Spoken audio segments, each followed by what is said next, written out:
I think I'm the last man standing. I'm the only thing between you and the reception. So we'll try to make this fun. My name is Jaison Morgan, and I am the CEO of Common Pool and Rampant Software. What we do is we design scientific trials and prize competitions, and we do this all over the world. Last year, we launched the MacArthur Foundation's 100 and Change program, offering a single $100 million award for the team or the organization that could come forward and propose the best solution to a global challenge. You can just imagine the response that we got, and when people meet me, you can imagine they often ask the question, well, what does it really take to win, right? So when I got here and I saw that this is my the name of my speech, I was a little apprehensive. I don't want to come out here and feel like a carnival barker, chicken, winner, chicken dinner. But I had a chance to really stop and reflect and to think about this word. In 2007, I set up a lab at MIT to study how incentive systems work. I've probably spent most of my professional career trying to answer the question, what does it mean to win? What are the drivers? What are the incentives? How has this word evolved?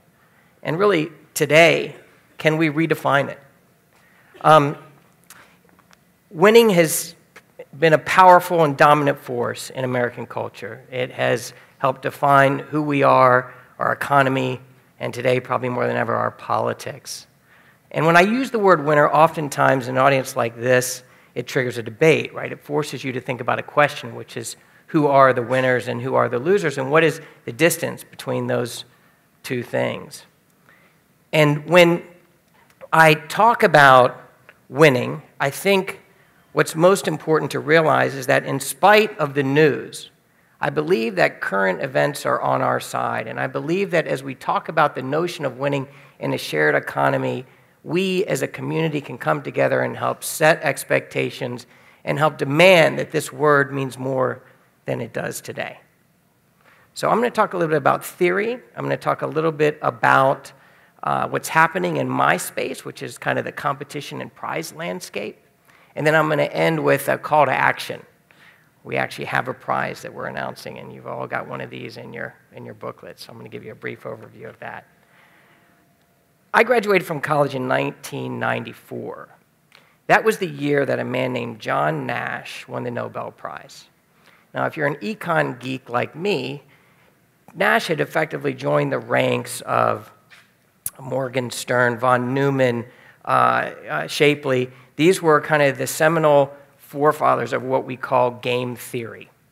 Now, game theory is the combination of economics and behavioral sciences. And game theorists are really neat because they put on these kind of studies, these experiments. And mostly they look at two different types of experiments. They're cooperative experiments and they're uncooperative experiments. And these games that they play have great names. There's the prisoner's dilemma, which you all know about, right? There's the ram hunt. There's the snowbank. There's all these different experiments they've come up with over the years, and they're really very sophisticated tools to study our preferences for competition and cooperation. And this notion of competition and cooperation have become two sides of a coin that we've been playing around with for the last 70 years. Now, I have a bit of a bone to pick with these game theorists because what happens is when you look at these experiments, there has been a lot of discussion and debate about what they produce, but personally I find that there are three dominant patterns that come out of game theory. One is that more information is always better than less. Two is that two people working together can always accomplish more than one person working alone. And three, people are entirely irrational. Okay? As much as we've tried to build these kind of synthetic exercises where we've controlled the environment and we've tried to prove Adam Smith's notion of the invisible hand and how we all work in our self-interest, when you take those same results and you put them in the real-world environment, you never know what people are going to do.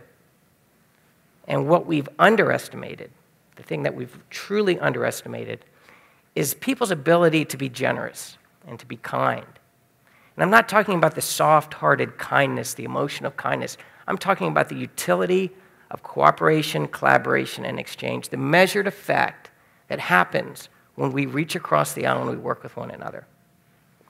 Now, what we know about economics is that through game theory, and since about the 1930s, it's been called the science of scarcity, right? And if we look at the practical application of game theory, a lot of it has translated into regulating spot markets like the stock market, price fixing, and the notion of choice only being an environment of limited resources. Scarcity, the pinch of scarcity, has really defined what we think about economics. The 1980s did a bad job on economics, right? Greed is good, Wall Street. These movies became this mantra about how we're studying self-interest when we study economics. That is not true. Economics can just as well be about this shared economy that we're starting to realize today. Since 2005, 2006, we have new tools at our disposal. We carry around computers that have amazing capacity to connect one another. We have the ability to build networks, to crowdfund, to crowdsource, to work together. In an environment of scarcity, we work from a position of command and control, right? We work from a position where winning is stockpiling and accumulation, where winning is really about solving your urgent need. In an environment of abundance, we look at a decentralized network. In an environment of abundance, we look at how we can support one another through a shared cooperative exchange. So, how do we redefine winning? Well, I can keep talking theory, but I can also talk about kind of what I do for a living here. So I'm going to talk about prizes.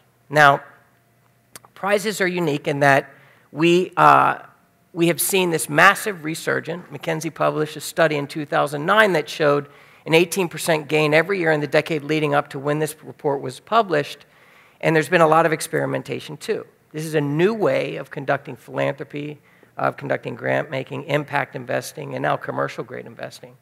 These are open calls to innovators so that they can come forward and compete for money. And in the process of this, you've seen such a resurgence in this model that we have a lot of options available to people today, right? I used to be the head of prize design at the X Prize Foundation. How many of you are familiar with the X Prize, right? Okay, so we would put up $10 million or more for big, audacious, hairy goals like privately financing a rocket that would go into outer space. We would shift the burden of performance onto those teams, and they would then gather to participate, spending their own time and money to achieve our goal. This really broke open the field of prizes, and you'll see this big bump right here right here, and that's really when X Prize started to gain a lot of attention.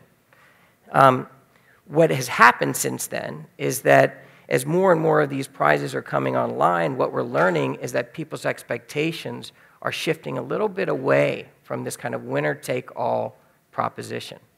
And what we're finding is that a lot of these prize participants, with so many other options available to them, are looking for competitions. Their expectation is that when we go to publish these opportunities, we're going to be very specific about the implied costs on them. This is a more open, transparent, and fair world. This is the dawn of a new way of doing business. And I think that when you talk to these native millennials, right, that are coming online, a lot of them have just this expectation of transparency, accountable, fairness. This is the way things are going. They're going that way on the internet. They're going that way in my world, and it's going to keep on going, right?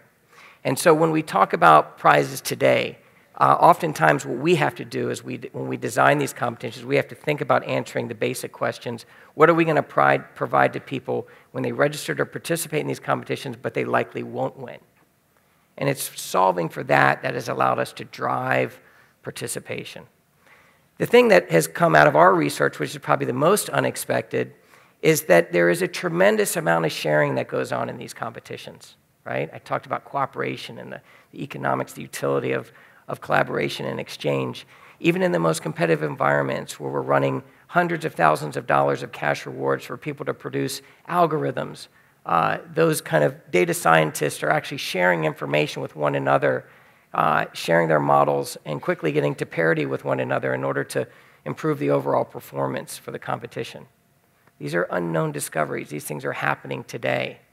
And I think what you'll find is that as we talk about these prizes and we talk about our plans for Johnson & Johnson, what we need to do is we need to publish exactly what's required of you. You'll find that at genhchallenge.org. We're offering $1 million prizes, and we're looking at teams that will also include frontline global healthcare workers, people working at the heart of care. So when we launch in late June, we're going to ask you to sign up. If you have any questions, please take your card. We put questions and answers on the card. You can find me. I'll be here today and tomorrow. And I want to thank everyone here and thank Johnson & Johnson for sponsoring us and making this possible for everyone. Thank you so much.